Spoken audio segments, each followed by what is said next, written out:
Beautiful YouTube family, कैसे हैं आप सब? उम्मीद करती हूँ अच्छे से हैं और मेरी दुआ है खुश रहें, आबाद रहें, हंसते मुस्कुराते रहें। अल्लाह ताला फ़लस्तीनियों ईरानियों के गैब से मदद करे, इसराइल को नेस्तो नाबूद करें, आमीन। Next 72 hours stay positive general reading होती है, सब देख सकते हैं। और किसी भी तरह की आपको मालूमात चाहिए, ब्रेसलेट्स की मालूमात चाहिए आपको, हीलिंग या फिर पर्सनल रीडिंग की, तो फिर आप व्हाट्सएप पर रब्ता कर सकते हैं। नेक्स्ट 72 आवर्स ऑफिशियल पर्सन है, ये अथॉरिटी में है, पावर में है, गवर्नमेंट जॉब हो सकती है, आर्मी में हो सकते हैं एंड काफ़ी पावरफुल पर्सनालिटी लगते हैं। एक रोबदार शख्सियत है। गिफ्ट, और अभी इन्हें कोई रिवॉर्ड भी मिला है, इनको ऑनर दिया गया है, मज़ीद इनका रैंक हाई हुआ है।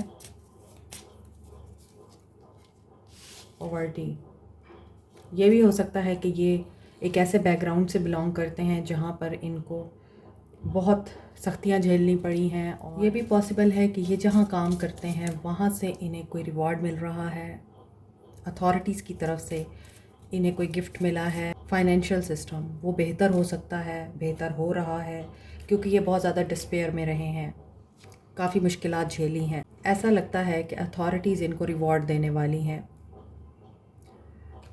और अदर सिनेरियो ये भी लगता है कि हो सकता है कि इनकी अथॉरिटीज़ इन्हें थोड़ा बहुत देकर खुश करना चाहती हैं, जबकि इनका रिवॉर्ड ज़्यादा बनता है, इनकी एफ़र्ट ज़्यादा है, इन्होंने मेहनत ज़्यादा कर रखी है, लेकिन अथॉरिटीज़ की तरफ से इन्हें वो नहीं मिल रहा रिवॉर्ड जो ये डिज़र्व करते हैं। और यहाँ पे मैच्योर वुमेन नज़र आ रही है, ये आप हो सकते हैं कि आपकी सपोर्ट इन्हें बहुत शदीद मामलात में भी हील करती है और इन्हें स्ट्रेंथ देती है। So they are in sorrowful energy. अब डिफरेंट सिनेरियोज़ हैं, आपने उस हिसाब से देखना है। ये भी हो सकता है आउट ऑफ नोवेयर इन्हें कोई गुड न्यूज़ मिल जाए और वो आपकी तरफ से मिले। ये मैच्योर वुमेन इनकी मदर भी हो सकती हैं, इन्फ्लुएंशियल लेडी भी हो सकती हैं, जिनकी वजह से ये पर्सन इस वक्त इन हालात में है, या फिर ये मैच्योर वुमेन आप भी हो सकती हैं। आप काफ़ी इन्फ्लुएंशियल हो सकते हैं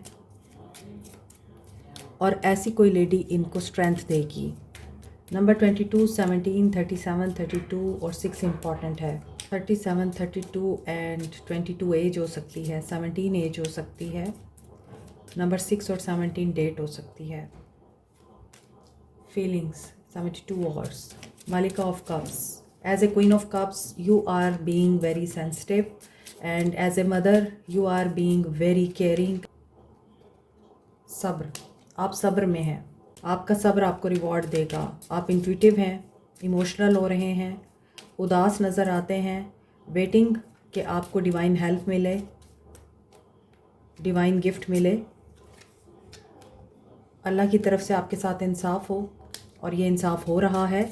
जस्टिस की एनर्जी सर्व हो रही है, ये कल भी आई थी और आज की रीडिंग में भी जस्टिस की एनर्जी आ रही है। इट मीन्स कि बहुत से लोगों के लिए जैसा किया है वैसा होने वाला है। आपने अच्छा किया है, आपके साथ अच्छा होगा। सब्र किया है, सब्र का फल मिलेगा। मोहब्बत दी है, मोहब्बत मिलेगी। केयर, अटेंशन एंड वफादारी दी है। अब आपका वक्त है इन सब चीज़ों का रिवॉर्ड लेने का।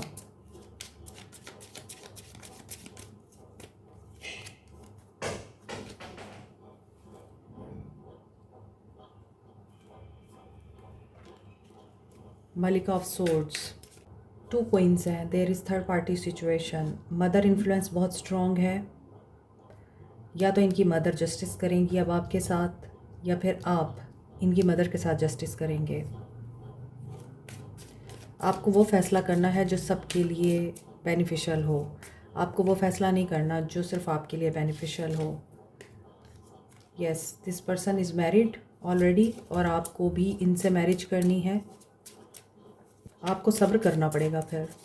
अगर आपको वो जस्टिस चाहिए जो आप डिज़र्व करते हैं, तो फिर आपको सब्र करना पड़ेगा।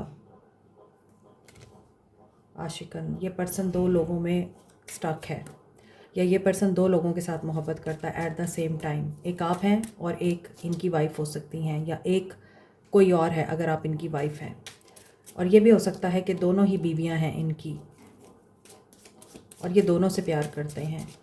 दे वांट कि बैलेंस रहे, दे वांट कि ये जस्टिस करें दोनों के बीच में। ऐसा नहीं है कि ये पर्सन जस्टिस नहीं करना जानता, ये करना जानता है, बट इनके हालात इनका साथ नहीं देते, ये फाइनेंशियली स्ट्रगल कर रहे हैं। दैट इज़ वाई आप दोनों ही इस इंसान से अपना हक मांगते हैं। इमोशनली ये पर्सन आपको बैलेंस में रख सकते हैं, आपको सपोर्ट दे सकते हैं, चीज़ें आपकी फ़ेवर में वर्क कर सकती हैं, लेकिन फाइनेंशियली ये पर्सन आप लोगों को उस तरह से रिवॉर्ड नहीं दे सकता जिस तरह से आप शायद इनसे ज़्यादा लेवल पे रहे हैं। अब इस इंसान के या तो हालात बदलने वाले हैं और ये आप लोगों के साथ जस्टिस करने वाले हैं, या फिर अगर ये पर्सन ऑफिशियली बहुत स्ट्रॉन्ग है और अभी इसका कोई रैंक हाई होने वाला है, तो ऐसी सूरत में भी ये पर्सन दोनों के साथ ही जस्टिस करेगा। ये दोनों में से किसी एक को नहीं छोड़ सकता, ये दोनों के साथ ही रहेगा। और 8 ऑफ सोर्ड्स की एनर्जी जस्टिस के साथ आ रही है। मे बी आप दोनों में से कोई एक ये चाहता है कि ये पर्सन किसी एक के साथ हो जाए, आपके साथ हो जाए, या फिर जो थर्ड पार्टी सिचुएशन है वो चाहती है कि ये पर्सन आपको छोड़ दे। चरके फलक and 9 of cups. Wish fulfilment किसकी होगी? वही जो कर्मा की एनर्जी होगी। यहाँ पे कार्मिक एनर्जी आ रही है और कर्मा ये है कि इंसाफ के साथ चलो, किसी के साथ ज़्यादती ना होने दो। अगर एक इंसान ने दूसरी शादी कर ली है तो पहली को चाहिए कि वो सब्र करे, वो ये ना कहे कि इसको तलाक दो।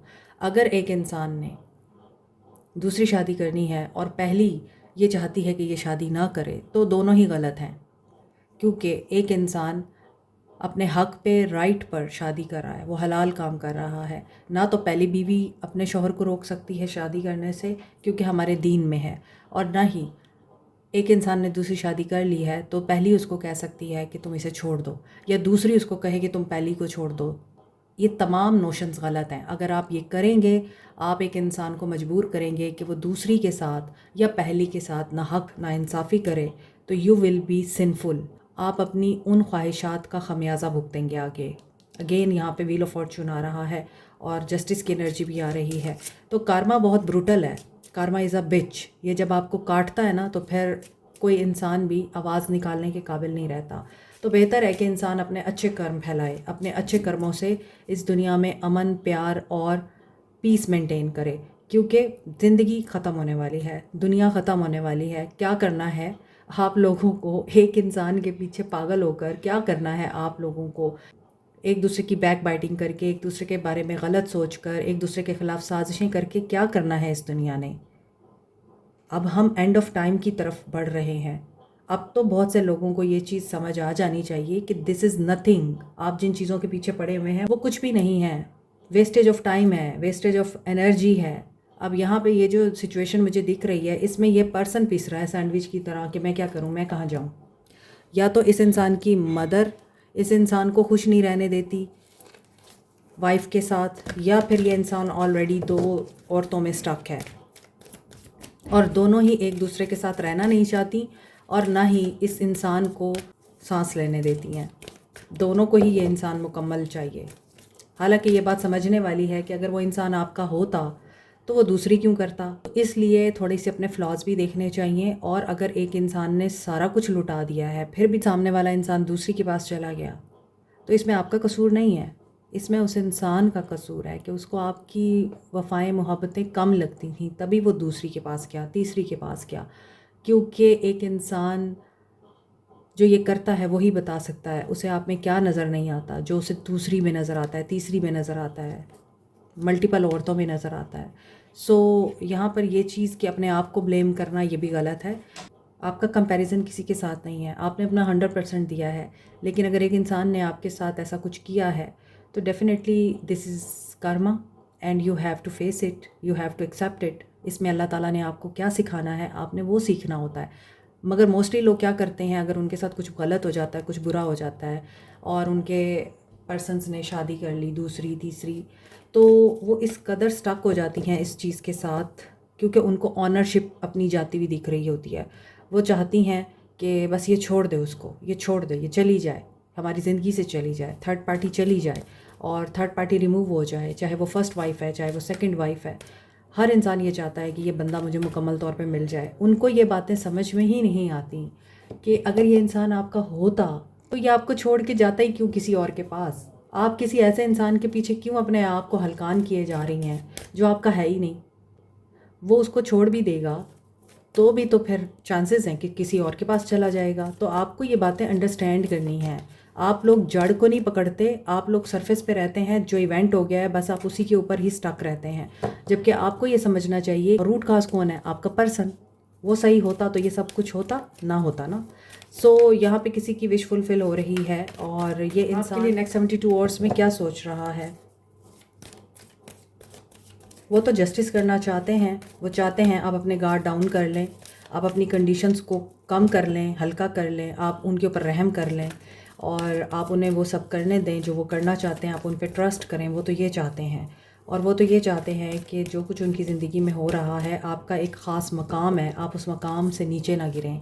वो ये चाहते हैं। Aquarius, Libra, Gemini, Taurus, Gemini, Leo, Taurus, Scorpio, Aquarius, Cancer, Pisces, Scorpio, Libra, ये एनर्जी स्ट्रॉन्ग है। देखें, डेडिकेटेड, एफर्ट एंड धोखा। आपको ये लगता है कि मैंने तो इतना सब कुछ किया और इस इंसान ने फिर भी मुझे धोखा दिया।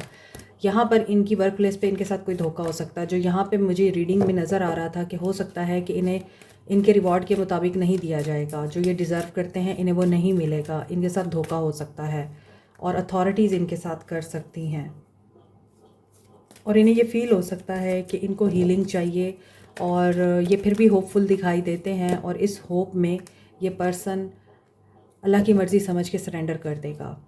आप लोगों के बीच में इस वक्त जस्ट ऑब्जर्वेशन चल रही है क्योंकि आपने ट्रुथ को सीख कर लिया है। आपको फ़ील हो गया है कि कुछ तो गलत था, आप उसको ठीक करना चाहते हैं एंड आपके रिश्ते में नई बिगिनिंग दिखाई दे रही है। ये पर्सन डिसीजन लेगा और शादीशुदा ज़िंदगी यहाँ पे सिक्योर है। अगेन नज़र आ रहा है wheel of Fortune and victory. जो लोग शादीशुदा हैं आपकी शादी सिक्योर है। आपको कुछ नहीं होने वाला, आपको नहीं छोड़ने वाले ये। अगर ये दूसरी जगह पे भी मैरिड हैं तो ये उनको भी नहीं छोड़ेंगे। Keep it in mind.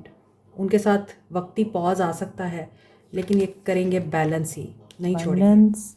और दौलत को अट्रैक्ट करने के लिए येलो सिट्रीन, पायराइट और टाइगर आई को इफ़ेक्टिव क्रिस्टल्स माना जाता है। पायराइट एक ऐसा क्रिस्टल है जिसे आप मनी मैग्नेट कहते हैं और स्टोन ऑफ लक कहते हैं, क्योंकि पायराइट आपकी तरफ फाइनेंशियल एंड बिजनेस अपॉर्चुनिटीज़ को अट्रैक्ट करता है, आपकी मेंटल ब्लॉकेजेस को रिमूव करता है, फाइनेंशियल सेटबैक से प्रोटेक्टेड रखता है और कॉन्फिडेंस बिल्टअप करता है।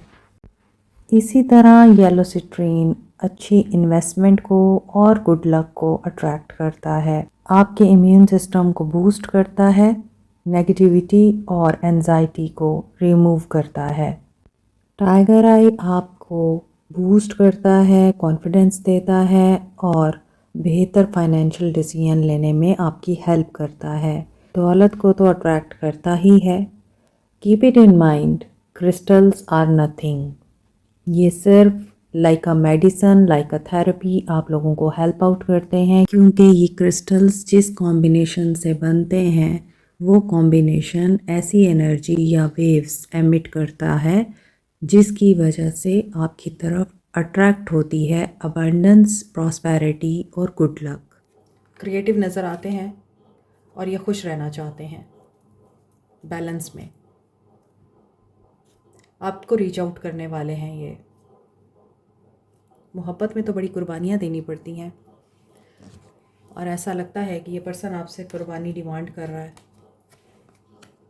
6677 ये एनर्जी स्ट्रॉन्ग है। नंबर 7 हमेशा मैं बताती हूँ चक्रास अलाइंड करने की एनर्जी है। हमेशा मैं बताती हूँ नंबर 6 बैलेंस करने की एनर्जी है और नंबर 7 लेट गो कर दें। खुद चीज़ों को कंट्रोल ना करें, अल्लाह के ऊपर छोड़ दें। अल्लाह ताला आसानी करने वाला है और जो होता है अल्लाह की मर्ज़ी और इजाज़त से होता है। जो कुछ भी हो रहा है आपने उससे सबक सीखना होता है, मगर हम सबक नहीं सीखते, सबक सिखाना चाहते हैं। यही गलती है। गाइडेंस आपके लिए क्या है? Rejection is always a redirection. Workaholic, persevere. जो हो गया सो हो गया, उसमें गमगीन होने का अब क्या फ़ायदा। काम पे ध्यान दें, एक्सेप्ट करें सिचुएशन को, परसेप्शन चेंज करें ताकि आपकी ज़िंदगी में मौजज़ात हों। नेगेटिविटी में रहेंगे तो फिर आप लोगों को कन्फ्यूजन ही रहेगी। तो आपको ये चीज़ रिलीज़ करनी है, ठीक है, ताकि आपकी ज़िंदगी में खुशी आ सके। वो फॉरगिवनेस से ही आती है। किसी की ईगो बहुत बुरे तरीके से हर्ट हुई है, ईगो डेथ हुई है। और हीलिंग का मतलब सिर्फ मेडिटेशन करना नहीं होता, योगा करना नहीं होता। हीलिंग का मतलब होता है पेन से गुज़रना, ग्रीफ से गुज़रना, जो आप नहीं चाहते उस चीज़ को एक्सेप्ट करना, कबूल करना। Ego death, rebirth. It hurt so much, it is dark without you. काफ़ी पेन में है ये। I can't talk to you right now. ये आपसे बात भी नहीं कर सकते। I don't know who I am anymore. और इन्हें ये महसूस होता है कि ये अब वो नहीं हैं जो ये पहले थे। I wish I could be different person. Don't treat me the way you do, I don't deserve it. Okay, इनको लगता है कि आप भी इनके साथ रूड हो रहे हैं, सो ये बदलना चाहते हैं इन हालात को, और ये मूव ऑन भी करना चाहते हैं, लेकिन ये उन हालात से मूव ऑन नहीं कर पाते। सो ये चीज़ों को ठीक करना चाहते हैं और कंट्रोल नहीं करना चाहते, बल्कि ये चाहते हैं कि चीज़ें अपने आप ही सेटल डाउन हो जाएं। Like, share, subscribe, comment, press the notification button, bell icon also. Thank you so much, take care, bye.